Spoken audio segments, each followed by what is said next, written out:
Saludo a la iglesia con la paz del Señor y le invito a que leamos ahí en Levítico 25, el verso 10, de una manera unánime a la voz de tres. 1, 2, 3.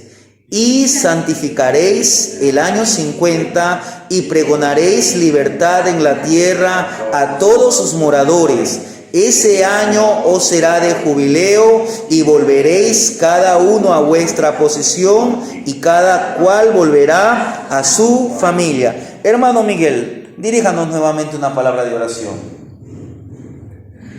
Sí, Señor. Nuevamente estamos ante tu presencia, Señor. Queremos meditar en tu palabra. Habla mi vida, habla la vida de los hermanos y que por esta palabra, Señor, nosotros podamos salir bendecidos, fortalecidos, consolados, instruidos, para que nosotros podamos entender la bendición de los 50 años, del año de jubileo. Porque como dijo el profeta y sacerdote Samuel, hasta aquí Jehová nos ha ayudado. Te damos gracias en el nombre de Jesús. Amén. Tome asiento, amado hermano. En casa, como le digo, medite este capítulo. Como le decía, en el año 49, en un día especial que se llama el día de la expiación, en hebreo, el día del Yom Kippur, que es el día para el judío más sagrado, porque ese día el sumo sacerdote, hoy ya no se lo realiza de la misma manera, porque en aquellos tiempos el judío tenía el tabernáculo, el templo. En ese día el sumo sacerdote entraba al lugar santísimo, donde estaba un arca que representaba, o más que representaba, ahí estaba la presencia de Dios. Pues en ese día el sumo sacerdote ofrecía primero un sacrificio por sí mismo, porque él era un pecador, y en segundo lugar ofrecía un sacrificio por toda la nación. Por si acaso alguien no se había puesto a cuenta con Dios, ese sacerdote, ese sumo sacerdote, quería que el pueblo esté en comunión. Pero en el año 49, tras el toque de la trompeta, en el día de la expiación, daba inicio a la celebración de un tiempo especial, que era el año del jubileo. Ya nosotros vimos en el mensaje anterior, y eso usted lo puede ver en el verso 9 y 10, que el año del jubileo era un tiempo de expiación, de consagración, de proclamación, de liberación, de regocijo, de retorno, de reconciliación. Pero todos estos aspectos tenían un propósito. El propósito es que el pueblo de Israel tenga tiempo para tener comunión con Dios. A veces en el matrimonio, por las obligaciones, la pareja no puede tener un tiempo a solas. Y entonces ellos dicen, bueno, tal día vamos a tener un descanso, una vacación. Y escogen un día, una semana, un mes en especial, y ellos tratan de ¿qué? De tener un tiempo de calidad juntos. Así mismo Dios quería que el año 49, lo que faltaba, y el año 50, que eran años de descanso, en ciertas áreas, no es que en todo no hacían ninguna actividad, pero era un año que mayormente el pueblo, que era un pueblo agrícola, tenga un tiempo para tener mayor comunión con Dios. El judío tenía el sábado, que era un día de descanso. Hoy nosotros ya no servimos bajo el sábado. Usted puede escoger el día, digamos, si usted tiene un día de descanso, el domingo, el lunes, X día, ese día descanse, pero también aproveche. ¿Para qué? Para tener más tiempo con su Dios, para tener tiempo de calidad con Dios. Entonces, todos estos aspectos iban a ser de bendición, iban a traer renovación, una renovación visible, porque esto iba a hacerse realidad en lo terrenal. El campo no iba a ser cultivado, iban los nutrientes a volver a aquel campo, pero iba a también tener aspectos de bendición o de renovación en lo material, en la familia, en lo físico. Usted sabe que nuestro cuerpo necesita descanso. A veces también emocional, nos sentimos tan afanados. Todo esto tenía que ver, pero sobre todo la renovación era en el área espiritual, tanto de una manera colectiva para el pueblo como de una manera personal. Ahora eso dependía del pueblo. Si el pueblo buscaba servir a Dios conforme la voluntad de Dios. Ellos iban a experimentar esa renovación, ese avivamiento, esa transformación, esa nueva visión de carácter espiritual. Y esto traería un verdadero tiempo de descanso, un tiempo de provisión, un tiempo de pura honestidad, un tiempo de magnífica redención. Y todo esto que vemos en el libro de Levítico, como le digo, el libro de Levítico, que a veces, como le digo, a veces uno no lo quiere ni leer, pero el libro de Levítico y toda parte de la Biblia señala a Cristo. Pero el libro de Levítico lo señala como el Cordero de Dios. Y el día de expiación era el sacrificio especial. Cristo hizo la expiación por nosotros. El año del jubileo señala a Cristo, porque Cristo es el verdadero descanso. Él dijo: venid a mí todos los que estáis cansados y cargados, que yo os haré descansar. En otras palabras, el año del jubileo es una forma simbólica. Ya para nosotros, para los judíos era algo real, tangible, era algo que ellos lo vivían. Hoy nosotros, ¿cómo aplicamos los principios de Levítico? Esto es un símbolo, una metáfora de las bendiciones sublimes de Cristo. Porque solamente Cristo puede ofrecer, puede hacer que su vida cristiana sea un año de jubileo, un tiempo de renovación. Entonces quiero que veamos algunas cosas desde el 11 al 55 brevemente. ¿Qué nos dice la Biblia? Mire lo que dice el verso 11. El año 50 os será jubileo. No sembraréis ni segaréis lo que naciere de suyo en la tierra, ni vendimiaréis sus viñedos. Entonces, en primer lugar, el año del jubileo es un año de verdadero descanso. No sé si usted ha escuchado aquella frase que la gente dice: a veces yo duermo, pero no descanso. Porque usted puede dormir, pero a veces la cama no le garantiza un buen descanso porque, qué sé yo, el colchón ya está viejo. Y uno siente los resortes. No sé si usted se ha dado cuenta. Que a veces y uno dice: tengo que comprar un nuevo colchón. O a veces, qué sé yo, a veces uno está durmiendo. No sé si a usted le ha pasado, pero a veces hay una gotera. Y esa gotera no lo deja dormir. O a veces, qué sé yo, la bulla del vecino. Y a veces uno planea descansar, pero a veces las noticias, los problemas. En Cristo, el año del jubileo es un tiempo de verdadero descanso. Porque si usted lee la palabra, es de básico conocimiento. Cuando usted lee los primeros 5 libros de la Biblia, que se los conoce también como los libros de la ley, que el pueblo judío tenía un día específico de descanso. El día sábado, que es el 7º día. Para que sepa, a veces la gente pensamos nosotros que el día lunes es el primer día de la semana. No, el domingo es el primer día de la semana. El sabbat es el final, el sábado es el último día y el domingo es el primer día de la semana. Un primer día de la semana Jesús resucitó. Ahora Jesús es el Señor tanto del domingo como del sábado. Él es el Señor de todos los días. Entonces, de la misma manera que el judío tenía un día de descanso, o cada 7 años la tierra tenía que tener un descanso obligatorio en cuanto a lo que es mayormente la siembra, esto mismo ocurría en el año del jubileo. Era un año en que cesaba la actividad agrícola en cuanto a la siembra. Este año se lo consagraba, se lo dedicaba a Dios. Pero el verdadero descanso radica en tener tiempo de calidad. Ese tiempo de calidad era un tiempo de calidad de adoración para también crecer en el conocimiento de Dios. Pero ¿qué pasó con Israel? Ellos lamentablemente no dispusieron, no disfrutaron como pueblo crecer en el conocimiento de Dios. No disfrutaron del verdadero descanso porque ellos no buscaron obedecer, no buscaron cumplir de todo corazón con la voluntad de Dios. La Biblia, ¿qué dice para los padres? Instruye a tu hijo. Pero ¿por qué usted tiene que instruir? Porque primeramente es su deber, porque usted tiene que formar a ese hijo. Pero si usted no le instruye, mañana ese hijo va a ser una carga. En vez de ser una ayuda, le va a quitar a usted el descanso. ¿Por qué? Porque usted va a estar corre de ese hijo le va a dar problemas. Por eso el deber de los padres es instruir a los hijos. ¿Por qué? Porque mañana ese hijo va a dar cuidado de su padre. Va a ser un descanso para su padre. Va a ser un apoyo para su padre. Pero si usted hoy día no lo instruye, mañana no piense que ese hijo le va a dar descanso.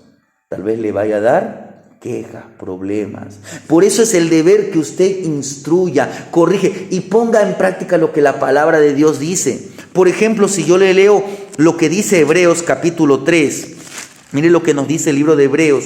Dice así: por lo cual, estoy leyendo desde el verso 7 en adelante hasta el verso 11, dice así: por lo cual, como dice el Espíritu Santo, si oyereis hoy su voz, no endurezcáis vuestros corazones como en la provocación en el día de la tentación en el desierto, donde me tentaron vuestros padres, me probaron y vieron mis obras 40 años, a los cuales a causa de lo cual me disgusté contra esa generación y dije, siempre andan vagando en su corazón y no han conocido mis caminos. Por tanto juré en mi ira, no entrarán en mi reposo. Ese reposo del que aquí habla era la tierra prometida. Usted tal vez ha visto, Moisés saca al pueblo de Israel. El plan de Dios era el siguiente: que en 2 años máximo, el pueblo, después de cruzar el desierto del Sinaí, después de que Dios trate con ellos en el monte Sinaí, de que ellos establezcan la ley, la forma religiosa como ellos tenían que servir, el pueblo tenía que entrar a la tierra de Canaán, lo que hoy se conoce como Palestina, y entrar a tomar posesión. La tierra estaba habitada.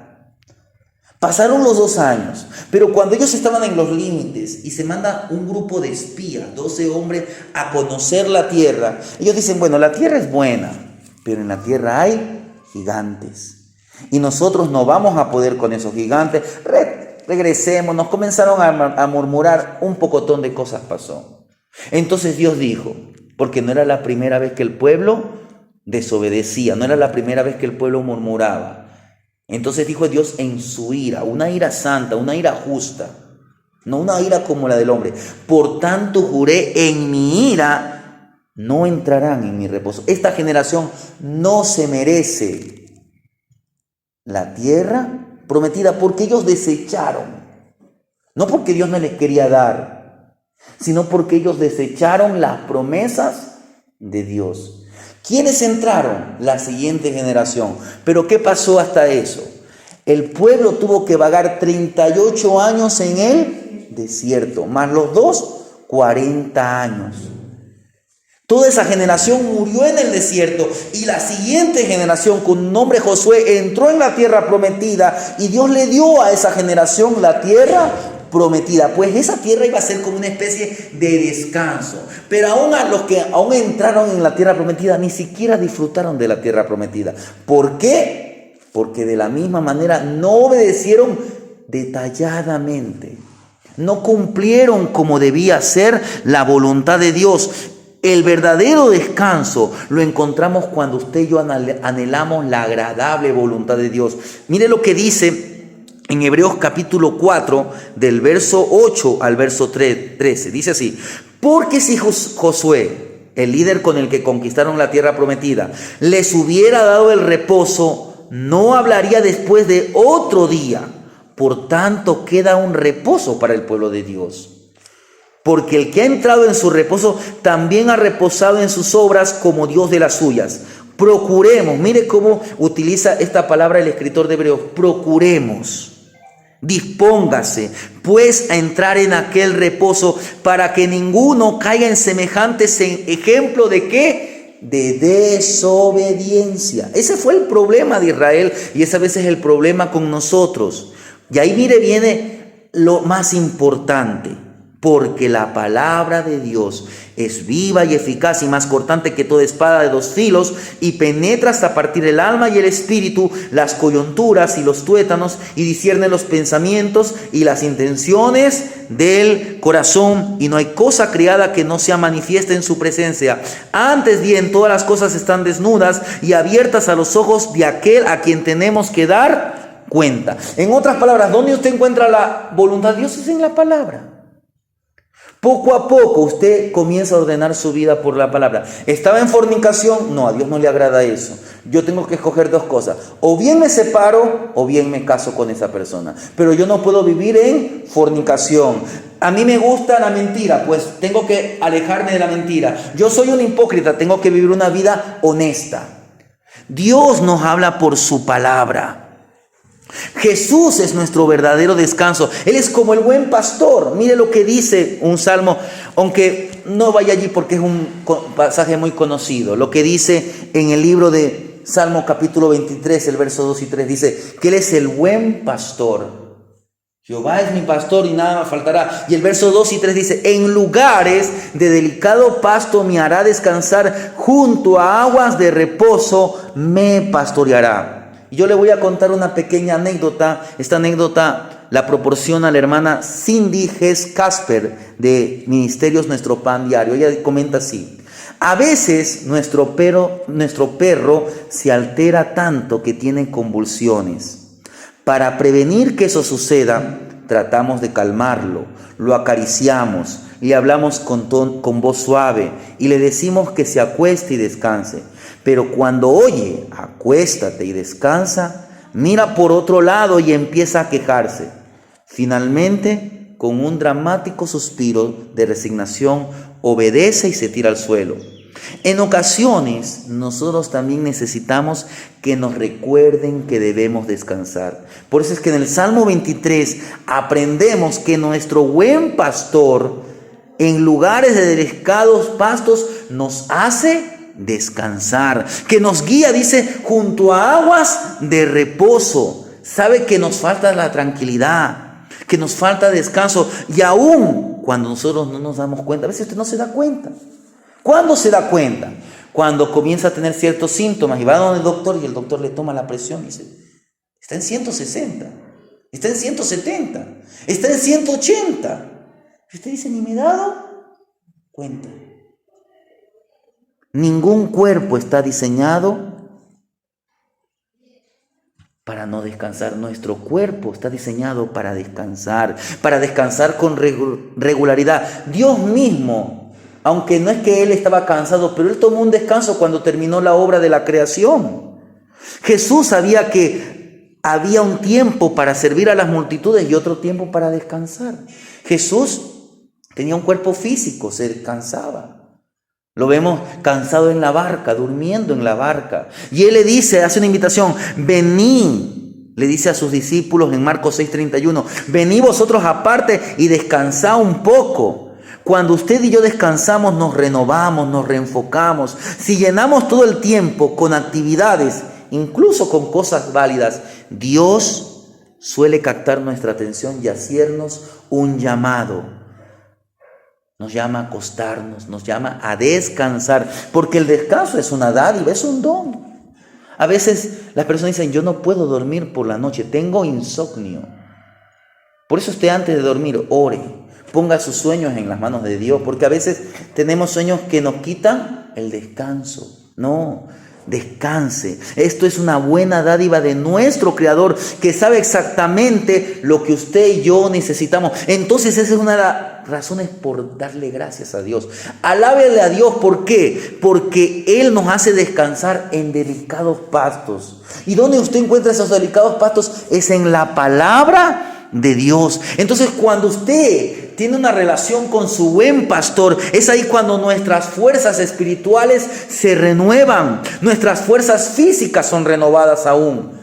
El libro de Isaías dice en el capítulo 40, verso 29 en adelante, dice, los muchachos se fatigan y se cansan, los jóvenes flaquean y caen, pero los que esperan en Jehová, nuevas fuerzas tendrán. Levantarán alas como las águilas, correrán y no se cansarán, caminarán y no se fatigarán. Esta vida a veces es cansada, tanto en lo físico como en lo material. A veces hasta en la relación matrimonial, como que hay un momento en que uno dice, ya no puedo.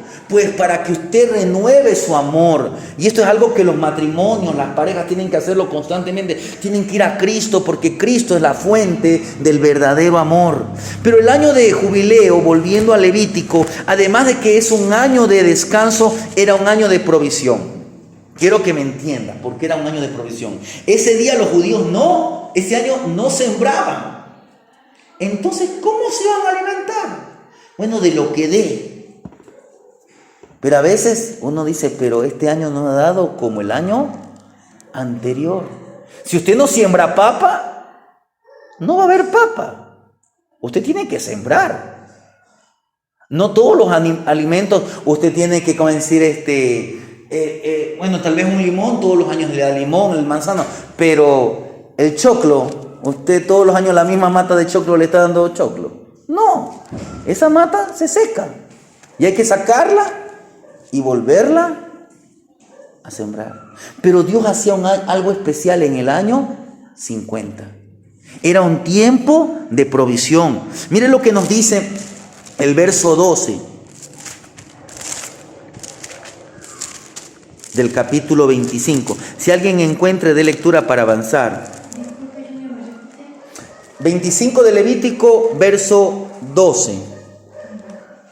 Porque es jubileo, santo será a vosotros, el producto de la tierra comeréis. Y ahora lea del verso 18 al 22. Ejecutad pues mis estatutos y guardad mis ordenanzas, y ponedlos por obra, que habitaréis en la tierra segura. Y la tierra dará su fruto, y comeréis hasta saciaros, y habitaréis en ella con seguridad. Y si dijereis que comeremos el próximo año, he aquí no hemos de sembrar, ni hemos de recoger nuestros frutos. Entonces yo os enviaré mi bendición el sexto año, y ella hará que haya fruto por 3 años. Y sembraréis, mire, y sembraréis el año octavo, y comeréis el fruto del añejo, hasta el año noveno, hasta que venga su fruto, comeréis el añejo. Mire, ¿qué pasaba? En el año 50, el año del jubileo era un tiempo en el cual Dios quería mostrar que, primeramente, su poder, su soberanía en la creación. Nosotros estudiamos en los atributos de Dios que Dios es el que sustenta la creación. Entonces aquí Dios demostraba a través de esa provisión para su pueblo. Pero esto demandaba ¿qué? Fe. Demanda fe. Yo a veces he escuchado testimonios y me acuerdo algo que me pasó. Me recuerdo que hace como unos 10 años llegaba Jesús Adrián Romero a Guayaquil y estábamos haciendo ya fila para entrar al estadio Modelo. Estaba delante de mí unos hermanos y eso es lo bonito en los cristianos, que no importa que yo los conozca, no los conozca, uno se hace rápido amigo de ellos, uno es familia. Entonces la hermana estaba conversando con otra hermana una situación que ya había pasado semanas atrás. La habían despedido del trabajo, no tenía y estaba desmayando en su fe y dice, ¿y ahora qué hago? Ella era madre creo que de 2 o de 3 niños. Y decía, bueno, llegó ese día, la mañana, y yo dije, ¿y ahora qué hago? Ya había escuchado de testimonio que hermanos se ponen a la mesa y se ponen a orar, y dije, voy a poner en práctica eso. Me senté a la mesa, puse unos platos, todo vacío, no había nada que comer. Oramos, dimos gracias. Y de repente llega una familiar de ella, vecina de ella, que el día anterior había hecho una comida, un cumpleaños, y casi nadie le había llegado el cumpleaños. Dice, ¿sabes qué? Me sobró esto. Y ese día, dijo ella, desayunamos, almorzamos y quedó para la merienda, aún para el día siguiente el calentado. Dios es un Dios que provee, solo que hay que tener fe, porque no es fácil. Hoy con la economía en que estamos, a veces vamos a decir, es que si no trabajo, no como. Y no es así, no es por lo que usted trabaje, no digo que no trabaje. Pero la provisión no viene de usted, viene de Jehová que hizo los cielos y la tierra. Es Dios el que provee, hermanos, y debemos poner confianza en el poder de Dios. Somos su pueblo y debemos obedecer los mandamientos. El pueblo no realizaba el cultivo, no realizaba la siembra. Y entonces ahí Dios bendecía. Pero lamentablemente el pueblo reincidió en no dar crédito. Mire lo que pasa. Usted en casa puede leerse el capítulo 16 de Éxodo. Ahí Dios hace un tremendo milagro. El pueblo estaba en el desierto y le dice a Moisés, no tenemos que comer. Porque allá en Egipto, donde éramos esclavos, donde nos daban duro, a la hora del almuerzo, allá sí nos servían bien, nos daban en una olla, ajo, cebolla, etcétera, comida, comíamos carne, pero eran esclavos. Pero allá teníamos que comer. Aquí estamos libres, pero en el desierto. Ellos tenían que pedir, pero tenían que saber cómo pedir. Le pedían a Dios, no a un muchacho. No era a Moisés al que le pedían, era a Dios. Entonces Dios le dice, ya bien, como Dios es paciente, miren, por la tarde voy a mandar un poco de codornices, que son unas pequeñas aves que hay en el desierto, por allá por Sinaí. Y al día siguiente voy a hacer algo increíble. En la mañana voy a mandar un pan del cielo. Y al día siguiente ellos se despiertan y habían como unas pequeñas semillas. La Biblia dice como semillas de culantro. Dice que el sabor era como hojuelas de miel, de avena, algo así. Y ellos solamente tenían que recogerla, amasarla, hornearla, hacer lo que ellos entiendan, prepararla. Y eso pasaba de domingo a viernes. El día sexto tenían que coger una doble porción. ¿Por qué? Porque Dios les decía a Israel, el día séptimo es día de descanso, ustedes no van a hacer ninguna actividad. Lo que tienen que hacer es dejar todo preparado para el día anterior y calentarlo, ni siquiera calentarlo, porque ni fuego podían prender los judíos. Tenerlo allí. Pero ¿qué hicieron los judíos? El día sexto, muchos, el día séptimo que diga, se levantaban y iban a coger. Y Dios les decía, no, si ya les dije que es un día de descanso, ustedes tenían que tomar la doble provisión. Entonces no obedecieron. Asimismo, ¿qué pasaba en el año séptimo de descanso, en el año de jubileo? Muchos sembraban la tierra, no obedecían. Uno puede decir, pero estaban mal sembrar. Lo que estaban haciendo era desobedecer a Dios, no confiar en Dios, que Dios les iba a proveer. Dios les dijo, mire, yo les voy a proveer, el año sexto va a dar el doble, el séptimo van a tener la comida del año, va a dar comida, pero no solamente eso, sino que el año octavo también van a comer, y hasta el año noveno van a tener lo añejo que hubo desde el año sexto. Le voy a poner un ejemplo. A veces uno tiene, si alguien alguna vez ha sembrado o ha tenido un viñedo, de las uvas salen las pasas, y las pasas usted las puede tener. Hoy que hay métodos de conserva y tanta cosa. Pero el pueblo no le creyó a Dios. Y si usted lee la Biblia, por eso es importante que usted lea la Biblia, el pueblo murmuró por 40 años, pero Dios hizo una cosa increíble en los 40 años. El calzado de sus zapatos no se envejeció. Willy, ¿a usted cuánto le dura un par de zapatos? 3 años, mire, exagerando, ¿cierto? El mejor calzado. En el desierto, un zapato de hace más de 1500, 2500 años, era imposible que dure 40 años. Pero el pueblo se quejaba porque no había agua. Es normal, en el desierto no hay agua, pero iban a Dios. En el desierto se quejaban porque, este mismo maná de todos los días. Y a veces así somos nosotros los creyentes. Nos quejamos y nos pasamos quejando. No se queje.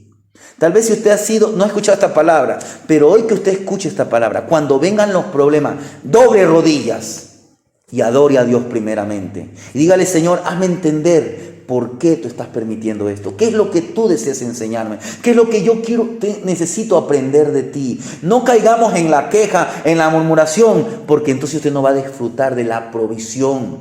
Dios es fiel a pesar de que nosotros somos infieles. ¿Cuánto más Dios será fiel si usted y yo somos fieles? La fe no se produce por ver milagros. En el tiempo de Jesús la gente vio milagros. ¿Y qué dijeron al final? Crucifícale. La fe no se produce por ver milagros. La fe se produce por el oír, y el oír la palabra de Dios. Jesús dijo, no solamente de pan viviréis, sino de la poderosa, sino de toda palabra que sale de la boca de Dios, porque ella es la que produce fe. La gente, todo el mundo tiene fe, pero la fe es la verdadera fe de la Biblia. La gente cree en tantas cosas, pero muchas de las cosas no son verdades. La gente pone su fe en los líderes políticos, en un equipo de fútbol, en el dinero, en la economía, en una nación, y todo eso tarde o temprano se va abajo. Pero Dios ha permanecido fiel. Esta palabra, cielo y tierra pasarán, pero la palabra de Dios permanecerá. Cuando usted le crea a Dios, entonces ahí va a pasar lo que pasó con Abraham. Usted puede leer el capítulo 22 de Génesis. Abraham tenía que ofrecer como sacrificio a su hijo. Era una prueba de Dios. Dios estaba probando su fe, probando su obediencia. Cuando llegó el momento de sacrificar a su hijo, Abraham lo hacía por fe, porque él creía que el Dios al que servía era capaz de desde las cenizas resucitar a su hijo. Porque Dios le había dicho, de ese hijo yo voy a hacer una nación grande. Cuando llegó el momento, con el dolor de su corazón, iba a meter el puñal. Dios le dijo por medio de un ángel, basta, para. Solamente te estaba probando. Pero quiero decirte que si vas a ofrecer un sacrificio, ahí está el carnero. Dios proveyó un carnero en una montaña. Los carneros no suben montañas. Y peor, subir una montaña para que lo sacrifiquen. Dios proveerá. Él es el mismo Dios de Abraham. Cuando usted ve en el libro 22 de Génesis, en el capítulo 22 de Génesis, ahí se da un nombre para Dios. Jehová Jireh, Yahvé Jireh, Jehová proveerá. Dios es el que proveyó para Abraham, el que proveyó para Israel, es el que va a proveer para hoy, porque en Cristo hay maná del cielo, hay pan de vida. Él es el pan de vida. Entonces el año del jubileo es un tiempo de provisión divina. Creámosle a Dios. A veces tomamos malas decisiones. Me voy a emigrar, y no es la voluntad de Dios. Dios ha prometido bendecirnos en la ciudad como en el campo, pero lo importante es que usted obedezca. Pero ¿qué más será el tiempo del año del jubileo? Volvamos a Levítico capítulo 17. El verso 17 del capítulo 25 dice así, mire: y no engañe ninguno a su prójimo, sino teme a vuestro Dios, porque yo soy Jehová vuestro Dios. Mire, hemos visto primeramente que el año de jubileo era un año de descanso y era un año de provisión. Pero ahora Dios va a tratar en lo moral. Ya trató en la fe, ya trató en la obediencia. Esto es muy importante, en la verdad. Porque creo que el pecado más fácil es la mentira. La mentira creo que es lo más. Y una de las características que poco se observa en el año de jubileo es que todo trato, todo negocio, cualquier acto debía estar regido por el principio de la honestidad. Las acciones debían llevar la identidad de un pueblo que practicaba la verdad, porque esa era la clara demostración de que el pueblo temía reverentemente a Dios. Es ahí cuando uno demuestra el amor fraternal.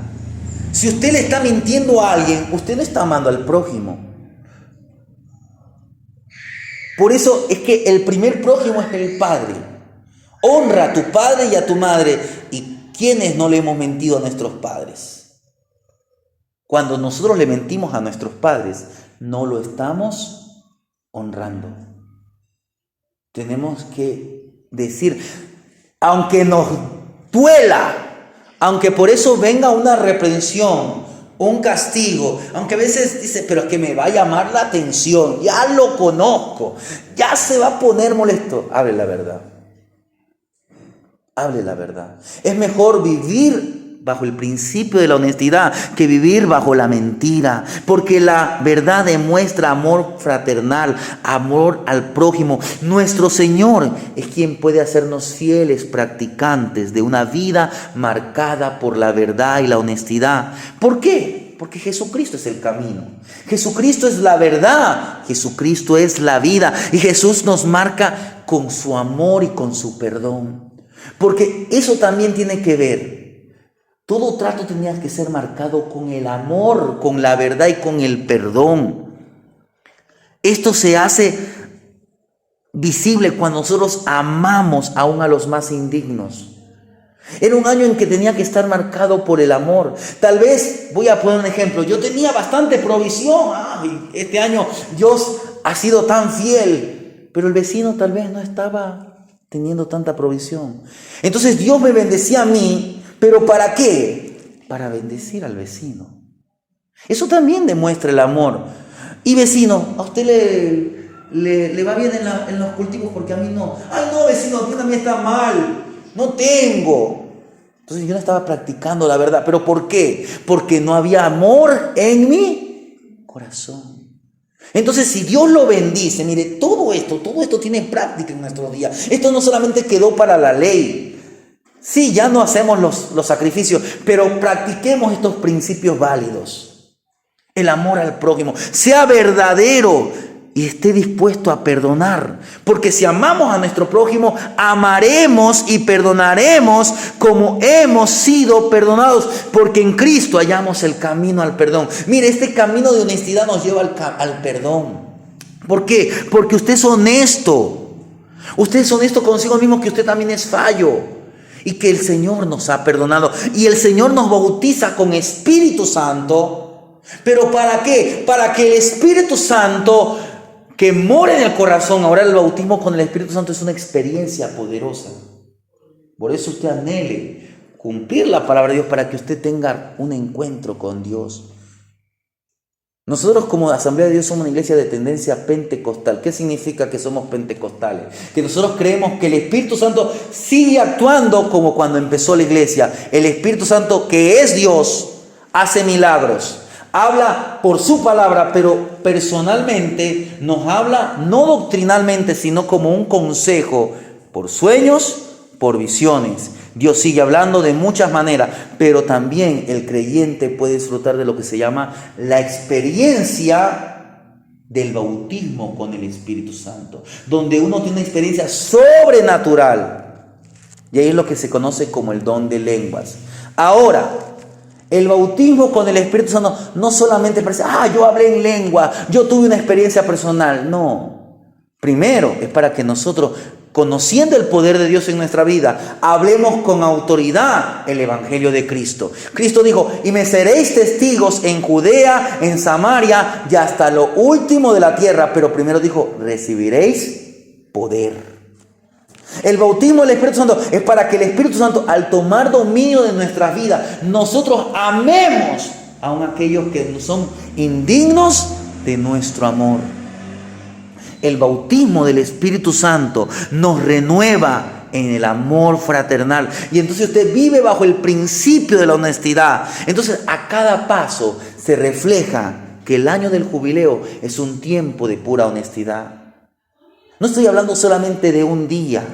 No, el año del jubileo para el cristiano es desde que usted vino a Cristo. Desde ese día usted comienza verdaderamente a experimentar el verdadero gozo. Por último, leyendo los versos 24 al 55, no vamos a leer todo, pero mire lo que pasa en algunos versículos. Dice el 24, por tanto, en toda la tierra vuestra posesión otorgaréis, rescate a la tierra. Cuando tu hermano empobreciere y vendiere algo de su posesión, entonces su pariente más próximo vendrá y lo rescatará lo que su hermano hubiere vendido. Usted en casa puede leerse el capítulo entero. Y le voy a dar un consejo ya mismo, otro libro que se lea, un libro corto. Pero mire cómo era en la vida, en la ley judía. La gente llegaba a ser esclava, ¿por qué? Por las deudas. Si yo no tenía cómo pagar, entonces yo me hacía siervo de mi acreedor. Pero Dios no quería que el hombre sea esclavo de por vida. No era como la esclavitud de otros países. La esclavitud no es que era algo que Dios le gustaba, sino que era una forma de decir, bueno, si tú debes a alguien, ¿cómo le vas a pagar? La única forma de pagarle es sirviéndole. Pero en el año sexto, cada 6 años en la semana judía de años, ese judío obtenía la libertad. Llegaba el año séptimo, era libre. Lo mismo ocurría en el año de jubileo. Toda deuda, toda esclavitud era redimida. Y este principio de la redención es un principio que señala a Cristo, porque Cristo es nuestro Redentor. Y por eso, si es posible, léase usted el libro de Ruth, que ya estudiamos aquí hace como 3 años aquí en la Asamblea de Dios. El libro de Ruth nos cuenta la historia de una familia que, desobedeciendo la voluntad de Dios, sale de Israel y migra a un país pagano. En ese lugar Esta familia que estaba formada por 4 integrantes, esposo, esposa y 2 hijos. Los hijos se casan con mujeres no israelitas. Y Dios le había dicho al israelita, no les permito hacer eso porque ustedes son un pueblo santo. Bueno, allá muere el padre de familia. Y mueren los 2 hijos varones. Se queda la mujer con sus 2 nueras. Le llega la noticia que ahora en Israel hay abundancia de pan porque por eso habían emigrado. Entonces ella le dice a sus nueras, miren, regrésense a donde sus padres. Yo voy a ver si regreso a Israel, aunque allá estoy llena de deudas. Pero bueno, aunque sea ahí algo de trigo, algo de cebada, algo de comer, puede ser que sobreviva. En la ley judía, Dios le había dicho que la posesión pasaba de varón a varón. Las mujeres no recibían posesión, es decir, que Noemí no tenía, esta mujer, esposa del que había fallecido, no tenía nada. Le dice a sus 2 nueras, regrésense a sus padres. La una dice, está bien, me regreso. Y la otra, que se llama Ruth, porque así se llama el libro Ruth, dice, no, yo me regreso contigo. Tu pueblo será mi pueblo, tu Dios será mi Dios. A donde tú fueres, yo iré. Y donde tú murieres, moriré yo.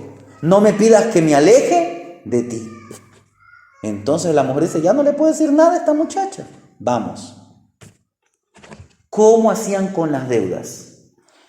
En la ley decía que un pariente cercano se podía casar con la viuda.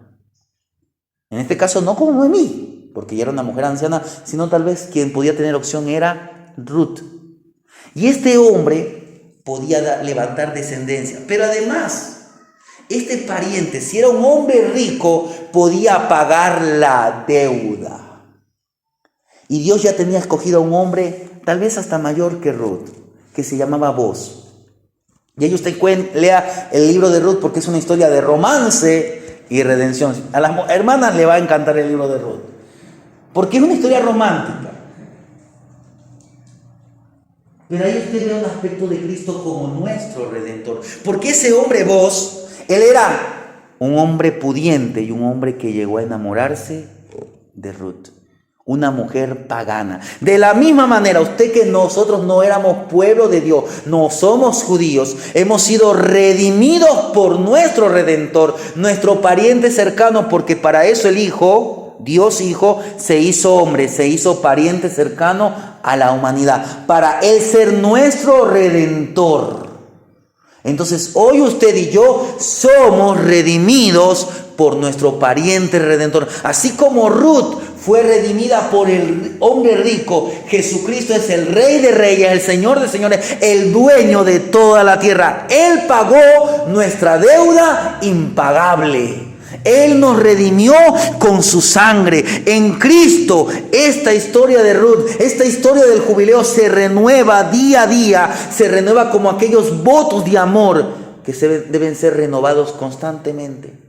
Algo que yo siempre le aconsejo, me recuerdo que mi pastor Milton, que ya falleció, él decía a las parejas, porque ellos cada determinado tiempo hacen eventos para los matrimonios, donde dan enseñanza matrimonial, pero el pastor Milton decía siempre a las parejas, es bueno que ustedes renueven sus votos de amor, bajo la palabra, bajo los principios de Dios, porque usted entonces dice, no, estoy bajo la misma decisión de que la voy a amar hasta la muerte, de que la voy a amar en la riqueza, en la pobreza, en la salud, en la enfermedad. Cristo constantemente renueva sus votos de amor. Entonces, esta es una verdad muy clara. Solo en Cristo nosotros podemos disfrutar este año de jubileo, este tiempo de magnífica redención. Quiero hablar acerca algo de la esperanza de la redención, porque dicen Hechos 2:21, y todo aquel que invocare el nombre del Señor será salvo. Este es un testimonio real, dice, y este testimonio nos lo relata el hermano James Vance, también de Ministerios Nuestro Pan Diario, dice así: el hombre parecía imposible de redimir, sus delitos aparecieron, 6 muertes y el inicio de casi 1500 incendios que aterrorizaron Nueva York en la década de 1970.